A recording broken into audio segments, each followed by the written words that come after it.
Primary and junior super TET में भी junior और प्राइमरी के लिए लाभकारी होगा, यानी कि बेनिफिशियल होगा। ये चौथा प्रैक्टिस सेट है। और बाकी जिन्होंने साइकोलॉजी से पीजी किया होगा उनके लिए भी ये काफ़ी बेहतरीन जो है कि सीरीज होने वाली है। तो चलिए प्रैक्टिस सेट हम 4 का आज करने जा रहे हैं। पहला प्रश्न, और आप लोग भी इसका जवाब देते रहिएगा, जल्दी जल्दी आंसर्स देते रहिएगा। एक परिस्थिति में अर्जित ज्ञान का दूसरी परिस्थिति में उपयोग क्या कहलाता है? तो सीखने में स्थानांतरण कहलाता है। सीखने में स्थानांतरण कहलाता है, यानी कि आपने एक परिस्थिति में क्या किया, सीखा, और दूसरे में जाके आपने उसका प्रयोग किया। कहने का तात्पर्य आप समझने की कोशिश कीजिए।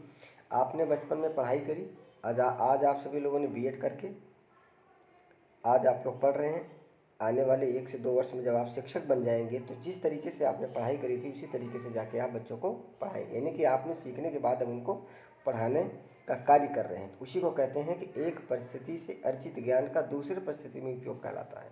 तो सीखने में स्थानांतरण होता है। ठीक है, तो चलिए प्रश्न नंबर 2 की तरफ पढ़ते हैं। और ये जो हमारा बाल विकास का चल रहा है, बाल मनोविकास का चल रहा है, ये इसमें टोटल 80 प्रश्न हैं। 80 प्रश्नों की ये सीरीज है, और इस 80 प्रश्नों की सीरीज़ आपको 15 सीरीज मिलेगी। ठीक है, ये चौथा है। इसके बाद अभी 11 सीरीज आपको और देखने को मिलेगी इसके बाद। प्रश्न नंबर दूसरे पे आ जाइए। अनुभव द्वारा व्यवहार में परिवर्तन क्या कहलाता है? अनुभव द्वारा व्यवहार में परिवर्तन, अनुभव के द्वारा, इस बात का ध्यान रखना, तो क्या कहलाएगा? सीखना कहलाएगा। क्या कहलाएगा? सीखना कहलाएगा। प्रश्न नंबर 3, सांख्यिकी में वह रेखाचित्र जिसमें आवृत्तियों को स्तंभों द्वारा प्रदर्शित किया जाता है कहलाता है? सांख्यिकी में वह रेखाचित्र जिसमें आवृत्तियों को स्तंभों द्वारा प्रदर्शित किया जाता है कहलाता है? आवृत्ति बहुभुज, स्तंभाकृति,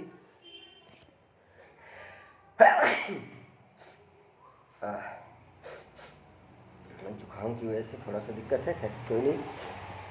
आवृत्ति बहुभुज, स्तंभाकृति, संचयी आवृत्ति या रेखाचित्र। प्रश्न नंबर 3, तो क्या कहलाएगा? स्तंभाकृति कहलाएगा वो। सांख्यिकी वही जो आप स्टैटिक्स पढ़े होंगे, तो इसमें आप देखते हैं ना कि किसी भी एक डाटा को किस तरीके से निरूपित किया जाता है, किस तरीके से दर्शाया जाता है, उसी की बात यहाँ पे किया जा रहा है। ठीक है, तो चलिए प्रश्न नंबर 4 पे बढ़ते हैं। विकास की किस अवस्था में बुद्धि का अधिकतम विकास होता है? बालावस्था, शैशवावस्था, किशोरावस्था, प्रौढ़ावस्था।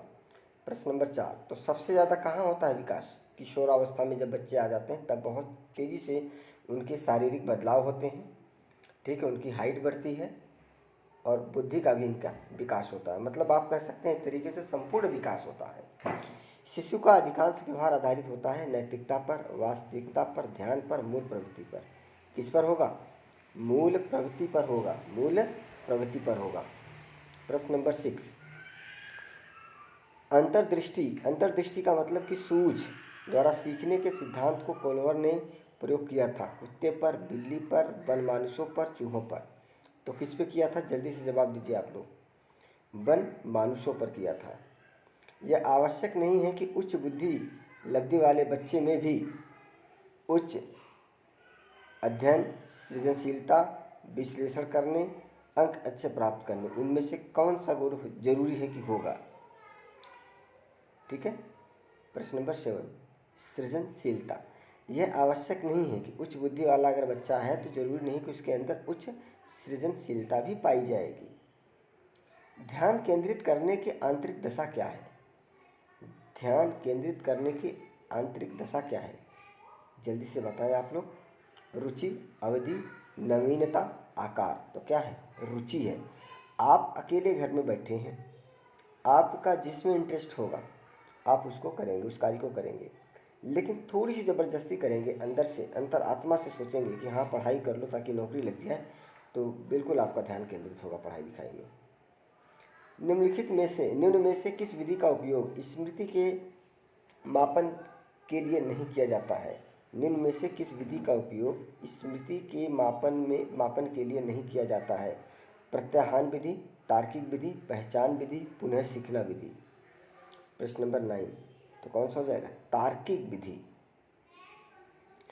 प्रासंगिक अंतर्बोध प्रशिक्षण TAT, टैट या टाट का विकास किसके द्वारा किया गया था, ये पूछा जा रहा है आपसे। साइमन होल्ट्जमैन, मरे, बैलक। किसके द्वारा किया गया था, ये मरे के द्वारा किया गया था। ऐसे ऐसे नाम हैं, देख लीजिए आप, मनोचिकित्सक, मनोसाइंटिस्ट, जितने भी लोग हैं। मनोविज्ञान का शिक्षा के क्षेत्र में सबसे बड़ा योगदान है विषय केंद्रित शिक्षा, शिक्षक केंद्रित शिक्षा, क्रिया केंद्रित शिक्षा, बाल केंद्रित शिक्षा। जब से मनोविज्ञान आया है तब से बाल केंद्रित शिक्षा पर जोर दिया गया है। निम्नलिखित में से कौन सा वृद्धि और विकास के सिद्धांतों से संबंधित नहीं है? वर्गीकरण का सिद्धांत, निरंतरता का सिद्धांत, समन्वय का सिद्धांत, व्यक्तिकता का सिद्धांत। तो इनमें से 3 हैं, एक नहीं है, यही बताना है आपको कौन सा नहीं है। तो वर्गीकरण का सिद्धांत नहीं है। कक्षा शिक्षण में पाठ प्रस्तावना सोपान सीखने के किस नियम पर आधारित है? कक्षा शिक्षण में पाठ प्रस्तावना सोपान सीखने के किस नियम पर आधारित है? प्रभाव का नियम, तत्परता का नियम, सादृश्यता का नियम, साहचर्य का नियम। प्रश्न नंबर 30। तो क्या हो जाएगा इसका? तत्परता का नियम। सम प्रत्यय निर्माण का प्रथम सोपान है सामान्यीकरण, विभेदीकरण, पृथक्करण, प्रत्यक्षीकरण। तो क्या है? प्रत्यक्षीकरण है। थोड़ा सा फास्ट कर लीजिए क्योंकि ऐसे प्रश्न हैं। प्रेक्षणात्मक अधिगम सम प्रत्यय द्वारा किया गया है। वेडूरा, टोलमैन, थॉर्नडाइक, कोलबर्ग। तो कौन है? वेडूरा। अधिगम में पालवाब, वाटसन, थॉर्नडाइक, किसने प्रभाव का नियम दिया, ये पूछा है आपसे। तो किसने दिया था? थॉर्नडाइक ने दिया था। अधिगम में थॉर्नडाइक ने प्रभाव का नियम दिया था। अवधान के आंतरिक अथवा व्यक्तिनिष्ठ निर्धारक हैं उद्दीपन, वस्तु, प्रविधि, प्रकाश, ध्वनि, गंध, पुरस्कार, दंड, प्रोत्साहन, रुचि, लक्ष्य, अभिवृत्ति। तो क्या हो जाएगा? रुचि, लक्ष्य, अभिवृत्ति हो जाएगा इसका।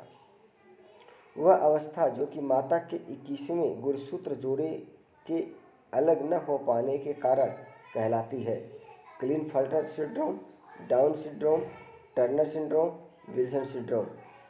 ये बायोलॉजी का क्वेश्चन है लेकिन रिलेटेड है ये मनोविज्ञान से। प्रश्न नंबर 18। तो डाउन सिंड्रोम होता है। प्रश्न नंबर 19। कोहलबर्ग के अनुसार किस अवस्था में नैतिकता वह कारकों द्वारा निर्धारित होती है? पारंपरिक व्यवस्था, पश्चात पारंपरिक अवस्था, पूर्व पारंपरिक अवस्था, इनमें से कोई नहीं। तो कौन सा हो जाएगा? जल्दी से बताएं आप लोग। ये हो जाएगा पूर्व पारंपरिक अवस्था हो जाएगा। पूर्व पारंपरिक अवस्था हो जाएगा। प्रश्न नंबर 20। अंतर्मुखी, बहिमुखी तथा उभयमुखी व्यक्तित्व का वर्गीकरण किसके द्वारा किया गया है? क्रेचनर, युंग, शेल्डन या स्पेंजर? बताएं आप लोग जल्दी से। तो किसके द्वारा किया गया? युंग के द्वारा किया गया है। सीखने की वह रुचि जब सीखने की प्रक्रिया में कोई उन्नति नहीं होती कहलाती है सीखने का पठार, सीखने का वक्र, स्मृति, अवधान। तो क्या हो जाएगा इसका? सीखने का पठार हो जाएगा। प्रश्न नंबर 22। सीखने का प्रयास व भूल के सिद्धांत का प्रतिपादन किसने किया? कोल्हर ने किया,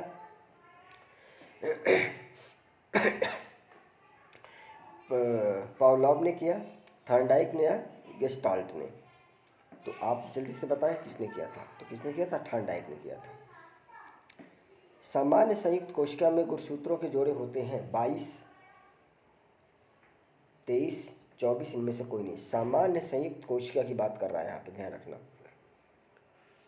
कितने होते हैं? 23, 46 होते हैं टोटल। क्रिया प्रसूत अनुबंधन सिद्धांत का प्रतिपादन किसने किया? हल ने, थॉर्नडाइक ने, स्किनर ने या हेगार्टी ने? हल ने, थॉर्नडाइक ने, स्किनर ने या हेगार्टी ने? प्रश्न नंबर 24। तो किसने किया था? स्किनर ने किया था।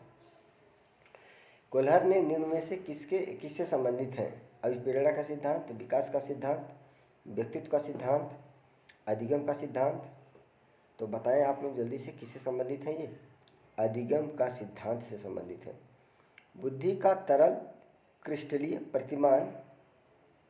प्रतिमान के प्रतिपादक कौन थे? Thorndike, Vernon, cattail, Skinner? प्रश्न नंबर 26। कौन थे? कैटल थे। कौन थे? कैटल थे। शिक्षण हेतु मानसिक उद्वेलन, शिक्षण हेतु मानसिक उद्वेलन प्रतिमान का प्रयोग निम्न में से किसके सुधार हेतु किया जाता है? समझ, सृजनात्मकता, अनुप्रयोग, समस्या समाधान। प्रश्न नंबर 27 किसके द्वारा किया जाता है? सृजनात्मकता। गोलमैन निम्न में से किससे संबंधित है? संवेगात्मक बुद्धि से, सामाजिक बुद्धि से, आध्यात्मिक बुद्धि से, सामान्य बुद्धि से। प्रश्न नंबर 28 तो किससे हैं? संवेगात्मक। गोलमैन मतलब कि जब आप भावनाओं में बहते हैं तो पूरा गोल गोल मामला हो जाता है। फिर मतलब क्या होता है कि आपकी बुद्धि थोड़ी सी वहाँ कैसी हो जाती है? इमोशन टाइप की हो जाती है, भावनात्मक हो जाती है। इसका जो है कि प्रतिपादन किसने किया था? गोलमैन ने किया था। निम्न में से कौन शेष से भिन्न है? अधिगम के लिए अधिगम का सिद्धांत, ड्राइव रिडक्शन सिद्धांत, समान अवयवों का सिद्धांत, सामान्यीकरण का सिद्धांत। प्रश्न नंबर 29 का तो ड्राइव रिडक्शन सिद्धांत ये सबसे अलग है, बाकी तीनों एक जैसे हैं। संज्ञानात्मक संप्राप्ति का न्यूनतम स्तर है बोध, अनुप्रयोग, ज्ञान, विश्लेषण। बोध, अनुप्रयोग, ज्ञान, विश्लेषण। तो क्या है? ज्ञान है। क्या है? ज्ञान है इसका आंसर। एक बालक जो साइकिल चलाना जानता है, मोटर बाइक चलाना सीख रहा है, ये उदाहरण है। 36 अधिगम अंतरण, द्विपाक्षिक अधिगम अंतरण, अंतःक्रिया अधिगम अंतरण या ऊर्ध्व अधिगम। प्रश्न नंबर 31 का जवाब आपको देना है। ऊर्ध्व अधिगम। निम्न में से कौन सा अधिगम के पठार का कारण नहीं है? विद्यालय का असहयोग, प्रेरणा की सीमा, शारीरिक सीमा, ज्ञान की सीमा। तो आप लोग देख सकते हैं प्रेरणा की सीमा भी होगी, शारीरिक सीमा भी होगी, ज्ञान की सीमा भी होगी। क्या नहीं होगा? विद्यालय का असहयोग होगा, क्योंकि विद्यालय हमसे सहयोग करता है। अधिगम अनुभव और प्रशिक्षण के परिणाम स्वरूप व्यवहार में परिवर्तन है, यह कथन किनके द्वारा दिया गया है? मॉर्गन और गिलीलैंड गेट्स व अन्य, स्किनर, क्रॉनबैक। तो किसके द्वारा दिया गया बताएं आप लोग? गेट्स व अन्य के द्वारा। इसमें मुख्य भूमिका गेट्स की रहती है। स्टैनफोर्ड बिने परीक्षण मापन करता है व्यक्तित्व का, पढ़ने की दक्षता का, लिखने की दक्षता का या बुद्धि का। प्रश्न नंबर 24 किसका करता है? बुद्धि का करता है। जो आप लोग फार्मूला लगाते हो ना, ये वही वाला है। अंतर्मुखी व्यक्तित्व एवं बहिर्मुखी व्यक्तित्व का वर्गीकरण किसने किया? जुंग फ्राइड ने, मन ने, आलपोर्ट ने। प्रश्न नंबर 35 का जल्दी से बताएं आप लोग, किसने किया? जुंग ने किया। आप लोगों को अगर थोड़ा सा तेज़ लग रहा हो कि मैं जब फास्ट करा रहा हूँ, तो इसमें यूट्यूब चैनल में आपको ये सुविधा भी मिलेगी कि आप वीडियो को स्पीड बढ़ा भी सकते हैं, घटा भी सकते हैं। तो आप वहाँ से जाके स्पीड को घटा सकते हैं। 75% पे कर लीजिएगा, आसानी से आपको समझ में आएगा। बच्चों के सामाजिक विकास को प्रभावित करने वाले कारक हैं आर्थिक तत्व, शारीरिक तत्व, सामाजिक परिवेशजन्य तत्व, वंशानुगत तत्व। प्रश्न नंबर 36 का सामाजिक परिवेशजन्य तत्व। निम्न में से कौन सा शारीरिक विकास का एक प्रमुख नियम है? निम्न में से कौन सा शारीरिक विकास का एक प्रमुख नियम है? मानसिक विकास में भिन्नता, अनियमित विकास का नियम, कल्पना और संवेगात्मक विकास के संबंध में का नियम, द्रुतगामी विकास का अधिनियम। तो कौन सा होगा इसका? प्रश्न नंबर 37 का ये हो जाएगा, द्रुतगामी विकास का नियम। निम्न में से कौन सा विकास सिद्धांत नहीं है? निम्न में से कौन सा विकास सिद्धांत नहीं है? निरंतर विकास का सिद्धांत, अनुकूलित प्रत्यावर्तन का सिद्धांत, परस्पर संबंध का सिद्धांत, समान प्रतिमान का सिद्धांत। प्रश्न नंबर 38 का कौन सा हो जाएगा? अनुकूलित प्रत्यावर्तन का सिद्धांत। विकास के परिणाम स्वरूप नवीन विशेषताएं और नवीन योग्यताएं प्रकट होती हैं, यह कथन किसने दिया? हरलाक ने, मेरेडिथ ने, गैसेल ने, डगलस और होलैंड ने। प्रश्न नंबर 39 का तो किसने दिया था? गैसेल ने दिया था। मूल प्रवृत्तियों को 14 प्रकार से किसने वर्गीकृत किया? ड्रेवल ने, मैक्यूगल ने, थॉर्नडाइक ने, वुडवर्थ ने। प्रश्न नंबर 40 का किसने किया था, जल्दी से बताएं। मैकडूगल ने। शारीरिक विकास की गति किस अवस्था में बहुत कम होती है? भ्रूणावस्था में, बाल्यावस्था में, शैशवावस्था में, किशोरावस्था में। तो गति किशोरावस्था में आप सब अच्छे से जानते हैं कि बहुत तेज़ी से बढ़ती है बच्चों की, है ना। शैशवावस्था में भी लगभग बढ़ती है, बाल्यावस्था में भी। तो कौन सा बच गया प्रश्न नंबर 41 का?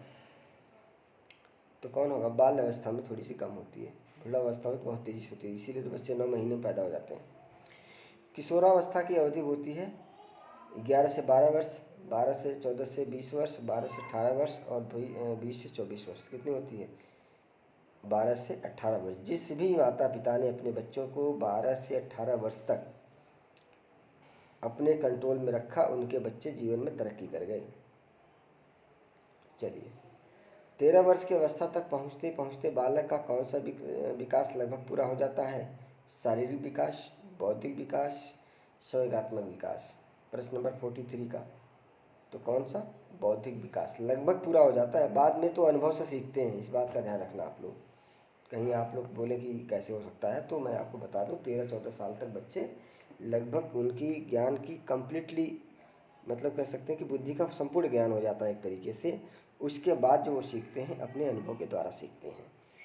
बाल विकास को सर्वाधिक प्रेरित करने वाला प्रमुख कारक है प्रखर बुद्धि, यौन परिपक्वता, बड़ा भवन, खेल का मैदान। प्रश्न नंबर 44 का कौन सा हो जाएगा? खेल का मैदान होगा। ठीक है। बाल अध्ययन का पिता कौन है? फ्रायड, ड्रेवन, स्टेनले हॉल, डार्विन। तो कौन है? स्टेनले हॉल है। किसके अनुसार सीखने का आदर्श काल शैशवावस्था है? Woodworth, Samuel, Heathcote, Valentine. तो एक वैलेंटाइन डे भी होता है, वैलेंटाइन से आप लोग याद रखना आदर्श काल को शैशवावस्था से। तो कौन है ये? वैलेंटाइन है। बहुत मेहनत लगती है, आप सबको मैं बार बार इस बात को कहता भी आया हूँ कि बहुत मेहनत लगती है एक टेस्ट सीरीज को बनाने में, यकीन मानिए। इसलिए ईमानदारी से इसको नोट करके रखना। बाकी देखो पीडीएफ तो हम दे देंगे, पीडीएफ देने में ज़्यादा दिक्कत नहीं है, लेकिन उस पीडीएफ का फ़ायदा क्या? जब आप लिखेंगे तो आपको लगेगा मैंने मेहनत किया है, तो आप इसको पढ़ेंगे भी, पीडीएफ भी मिल जाएगी आपको। ठीक है। प्रश्न नंबर 47। 20वीं शताब्दी को भारत की शताब्दी किसने कहा? हीथकोर, क्रो एंड क्रो ने, सैमुअल ने। इनमें से कोई नहीं। देखिए, 20वीं शताब्दी को भारत की शताब्दी इसलिए कहा गया क्योंकि 20वीं शताब्दी जब शुरू हुई ना तो शिक्षा बाल केंद्रित हो गई। इसके पहले शिक्षा केंद्रित हुआ करती थी, धीरे धीरे इसको ज़्यादा मत मिले, इसके बाद ये बाल केंद्रित हो गई, इसलिए बोला जाता है बालक की शताब्दी। तो प्रश्न नंबर 47 का बताइए जल्दी से आप लोग, क्या होगा?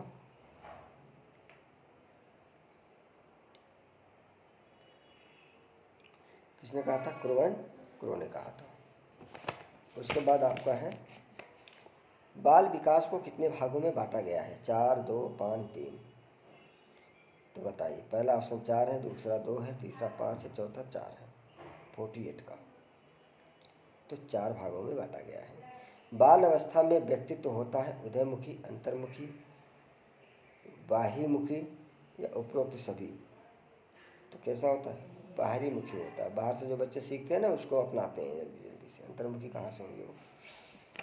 किस अवस्था में काम प्रवृत्ति निम्न स्तर पर होती है? किशोरावस्था, बाल्यावस्था, शैशवावस्था, युवावस्था। प्रश्न नंबर 50 तो बाल्यावस्था में। एक बच्चे की कॉपी में लिखने में विपरीत छवियाँ, दर्पण छवि आदि जैसी गलतियाँ मिलती हैं। इस प्रकार का बच्चा लक्षण प्रदर्शित कर रहा है। अधिगम की असुविधा, अधिगम में समस्या, अधिगम में असक्तता, अधिगम में कठिनाई। प्रश्न नंबर 51 का अधिगम में असक्तता है। विकृति लिखावट से संबंधित लिखने के योग्य की कमी में किसका लक्षण पाया जाता है? ये बीमारियों के नाम हैं जो बच्चे लिख नहीं पाते हैं, कोई दिक्कत होती है, इनमें किसकी कमी पाई जाती है ये आपको बताना है। तो डिस्ग्राफिया का पाया जाता है। किसका पाया जाता है? डिस्ग्राफिया का। अधिगम जिसके बिना संभव नहीं है? शिक्षक, प्रेरणा, पाठ्य पुस्तक, निर्देशन। प्रश्न नंबर 53 का प्रेरणा। अगर आपको प्रेरणा ही नहीं मिलेगी तो कहाँ से सीखेंगे? शिक्षक तो दुनिया भर के मिल जाएंगे। प्रश्न नंबर 54। ज्ञान रचनात्मकता सिद्धांत आधारित शिक्षण का आधार है। यह अध्यापक को सुनना, अध्यापक के कथित विषय वस्तु को दोहराना, अध्यापक तथा शिक्षार्थी के संबंध करके सीखना। 54 का तो क्या होगा? करके सीखना होगा। निम्नलिखित कथनों में से कौन सा वाइगोत्स्की के द्वारा विकास तथा अधिगम के बीच संबंध का सर्वश्रेष्ठ रूप में सार प्रस्तुत करता है? विकास अधिगम में स्वाधीन, अधिगम तथा विकास समांतर क्रियाएं, विकास प्रक्रिया अधिगम प्रक्रिया के पीछे रह जाती है, या विकास अधिगम समानार्थक है? प्रश्न नंबर 55 का बताना है आपको। तो विकास प्रक्रिया अधिगम प्रक्रिया के पीछे रह जाती है। आप लोग सोचिए दोस्तों, यानी कि दो डियर स्टूडेंट्स, 80 क्वेश्चन को लगातार रीड करना, उसके सही सही जवाब देना कितना कठिन कार्य होता है। तो इसलिए आप सबसे निवेदन है कि आफ्टर पब्लिश वीडियो को ज़्यादा से ज़्यादा शेयर करें, जिससे कि मेरी मेहनत का फल कई लोगों को मिल सके। एक दीर्घ भ्रमित किशोर का पथ प्रदर्शन किया जा सकता है फटकार लगाकर, उसके अच्छे व्यवहार की प्रशंसा करके, उसको दोषों को उजागर करके, लालच देकर। प्रश्न नंबर 56, उसके व्यवहार की प्रशंसा करके किया जा सकता है। 57, किशोरावस्था में किशोर किशोरियाँ अध्ययन के साथ टीवी देखना, रेडियो और ग्रामोफोन सुनना पसंद करते हैं। ये विचार है वुड, स्किनर, पियाजे, गैसर। वुड स्किनर, पियाजे, गैसर। ज़्यादा तेज बोलने से थोड़ी दिक्कत हो रही है, भी खैर कोई नहीं। वुड सूच द्वारा सीखने के समग्राकृतिवाद के प्रवर्तक हैं कोफा, थॉर्नडाइक एवं कोल्गर, क्रोफा एवं फ्रायड, वर्दिमर, कोफा एवं कोल्वर, वर्दिमर, फ्रायड एवं कोल्वर। तो ये आपको बताना है कौन सा होगा 58 का। तो कौन है? वर्दिमर, कोफा एवं कोल्हर है। सूच द्वारा सीखने की समग्राकृति के प्रवर्तक हैं, इन लोगों ने इसकी बात कही थी। निम्न में से कौन अधिगम प्रक्रिया का पक्ष नहीं है? निम्न में से कौन अधिगम प्रक्रिया का पक्ष नहीं है? उद्देश्य, अभिप्रेरणा, पुनर्बलन, दबाव। तो कौन नहीं है? सारे तो हैं, उद्देश्य भी है, अभिप्रेरणा भी है, पुनर्बलन है। तो कौन सा नहीं होगा? दबाव नहीं होगा। निम्न में से कौन सा युग्म सही नहीं है? जॉन डीवी संरचनावाद, वाटसन व्यवहारवाद, जीन पियाजे संज्ञानात्मक विकास, वर्दिमर गेस्टाल्टवाद। तो 60 का आपको बताना है कौन है? जॉन डीवी ने इनका नहीं किया, बाकी वाटसन ने व्यवहार का किया, जीन पियाजे ने संज्ञानात्मक का किया है, वर्दिमर ने गेस्टाल्टवाद का किया। तो इसका ध्यान रखना आप। प्रयास व त्रुटि में सबसे महत्वपूर्ण क्या है? प्रेरणा, लक्ष्य, अभ्यास, वाद विवाद। क्या हो जाएगा? अभ्यास हो जाएगा। 62, यदि आपकी कक्षा का बच्चा सी को डी और डी को सी लिखे पढ़े तो वह कौन से रोग से पीड़ित हो सकता है? डिसलेक्सिया, मलेरिया, डिसकैलकुलिया, इनमें से कोई नहीं। तो कौन सा हो जाएगा? डिसलेक्सिया हो जाएगा। कौन सा सिद्धांत व्यक्त करता है कि मानव मस्तिष्क एक बर्फ की बड़ी चट्टान के समान है जो कि अधिकांशतः छिपी रहती है एवं उसमें चेतन के 3 स्तर हैं? गुण सिद्धांत, मनोविश्लेषणात्मक सिद्धांत, प्रकार सिद्धांत, व्यवहारवादी सिद्धांत। प्रश्न नंबर 63 का मनोविश्लेषणात्मक सिद्धांत। जिन इच्छाओं की पूर्ति नहीं होती उनका भंडार गृह निम्नलिखित में से कौन सा है? इदम अहम, परम अहम, अहम, इनका है इदम। पियाजे के संज्ञानात्मक विकास सिद्धांत के अनुसार संवेदी क्रियात्मक अवस्था होती है 2 से 7 वर्ष, 7 से 11 वर्ष, जन्म से 2 वर्ष। तो कब होती है? जन्म से 2 वर्ष होती है। सामाजिक अधिगम प्रारंभ होता है अलगाव से, संपर्क से, भीड़ से, दृश्य श्रव्य सामग्री से। सामाजिक अधिगम प्रारंभ होता है, सामाजिक अधिगम की बात हो रही है यहाँ पे, ध्यान रखना इस बात का। 66 का किससे होगा? संपर्क से। जब आप एक दूसरे के यहाँ जाएंगे, बैठेंगे 2-4 लोगों के बीच में, तब आपको सामाजिक अनुभव का ज्ञान होता है। बच्चों के संज्ञानात्मक विकास को सबसे अच्छे तरीके से कहाँ परिभाषित किया जा सकता है? विद्यालय में, कक्षा में, खेल के मैदान में, ऑडिटोरियम में, गृह में। ये प्रश्न आपका रिपीटेड हो गया है, इससे पहले भी सीरीज में आ चुका है। तो 67 का कौन सा हो जाएगा? विद्यालय एवं कक्षा में ही उनको परिभाषित किया जा सकता है। सीखने का वह सिद्धांत जो पूर्ण रूप से और केवल अवलोकनीय व्यवहार पर आधारित है। सीखने के सिद्धांत के संबंध हैं संज्ञानवादी, विकासवादी, व्यवहारवादी, रचनावादी। 68 का तो कौन है? व्यवहारवादी है। बालक की सोच अमूर्तता की अपेक्षा मूर्त अनुभवों या प्रत्ययों से होता है। यह अवस्था कब से कब तक होती है? ये पूछा गया है। 12 से वयस्क तक, 2 से 7 वर्ष, जन्म से 2 वर्ष, 7 से 12 वर्ष। प्रश्न नंबर 69, तो जन्म से ऐसे 7 वर्ष से 12 वर्ष तक, क्योंकि उसके बाद लगभग बच्चों का संपूर्ण बुद्धि का विकास हो जाता है, ऐसा माना गया है। निम्नलिखित में से कौन पियाजे के अनुसार बौद्धिक का निर्धारण तत्व नहीं है? सामाजिक संरचना, अनुभव, संतुलनीकरण, इनमें से कोई नहीं। प्रश्न नंबर 70 का पहला हो जाएगा। क्या हो जाएगा? सामाजिक संचरण। अधिगम के निम्न सिद्धांतों में से किसमें प्रतिक्रिया होने पर पुनर्बलन देने का सुझाव दिया गया है? संबंध प्रतिक्रिया सिद्धांत, क्रिया प्रसूत सिद्धांत, चालक न्यूनतम सिद्धांत, क्रिया प्रसूत सिद्धांत। प्रश्न नंबर 71 का क्रिया प्रसूत सिद्धांत हो जाएगा। सक्रिय अनुक्रिया अनुबंधन सिद्धांत के अंतर्गत अधिगम संबंध है उद्दीपक अनुक्रिया, उद्दीपक उद्दीपक अनुक्रिया, उद्दीपक अनुक्रिया अनुक्रिया। 72 का उद्दीपक अनुक्रिया और उद्दीपक है। ये इनका क्रम है, इस बात का ध्यान रखना। सुल्तान नामक चिंपैंजी पर परीक्षण करने वाले वैज्ञानिक हैं स्किनर, कोलवर, वुडवर्थ, वाटसन। प्रश्न नंबर 73 का कौन हो जाएंगे? वुडवर्थ। कौन हो जाएंगे? अच्छा 73 है। ओके ओके, इसके तो कोलवर है। सुल्तान नामक उन्होंने उनका अपना एक चिंपैंजी था, उस पर उन्होंने परीक्षण किया था। तो देखिए, मैं 80 क्वेश्चन को पूरी कोशिश थी मेरी कि मैं 30 मिनट में करा दूं, लेकिन फिर भी 2-3 मिनट ज़्यादा लग रहे हैं। तो कोई दिक्कत नहीं, आप लोग इसको स्लो करके देख लेना, ठीक है। यूट्यूब में सभी नियम दिए गए हैं। आप स्पीड को स्लो भी कर सकते हैं और स्पीड को बढ़ा भी सकते हैं, फास्ट भी कर सकते हैं, डाउनलोड भी कर सकते हैं, वीडियो को शेयर भी कर सकते हैं, सब कुछ कर सकते हैं आप इसमें। अधिगम का व्यवहारिक सिद्धांत निम्नलिखित में से है? संबंध प्रतिक्रिया का सिद्धांत, स्किनर का क्रिया प्रसूत, अधिगम का सिद्धांत, प्रबल सिद्धांत, उपरोक्त सभी। 74 का कितना हो जाएगा? उपरोक्त सभी हो जाएगा। समग्रता के सिद्धांत के प्रवर्तक हैं R.M. गैने, B.S. ब्लूम, वर्दीमर व अन्य, B.F. स्किनर। 45 का तो वर्दीमर व अन्य है। पावलाव के अनुबंध प्रयोग में भोजन के पूर्व उपस्थित ध्वनि को क्या कहते हैं? अनानुबंधित उद्दीपक, विलंबित उद्दीपक, ध्यानात्मक उद्दीपक, अनुबंधित उद्दीपक। 76 का क्या हो जाएगा? अनुबंधित उद्दीपक हो जाएगा। पावलाव के प्रयोग में भोजन को अनुबंध की भाषा में क्या कहा जाता है? अनुबंधित उद्दीपक, अनानुबंधित उद्दीपक, अनानुबंधित अनुक्रिया, अनुबंधित अनुक्रिया। प्रश्न नंबर 77 तो क्या हो जाएगा? अनानुबंधित उद्दीपक। पठन संबंधी विकार किससे संबंधित है? डिस्लेक्सिया, पटलक्सिया, डिस्फजिया, रिडलेक्सिया।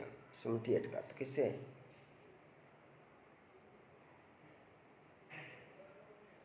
डिस्लेक्सिया। ये क्वेश्चन आया था सुपर टेट के एग्ज़ाम में, इसमें काफ़ी आपत्तियां हैं, अभी ये हाई कोर्ट मामला चल रहा है।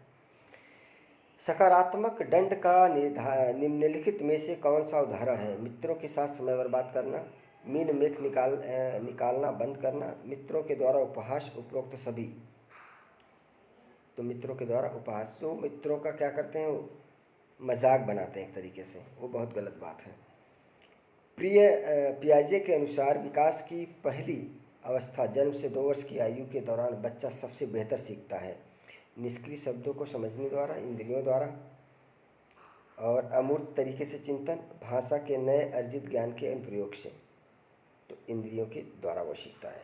तो देखिए, मैंने पूरी कोशिश करी कि हम 30 मिनट में 80 क्वेश्चन करा पाए, तो आज मैं इसमें सफलता प्राप्त कर पाया हूँ।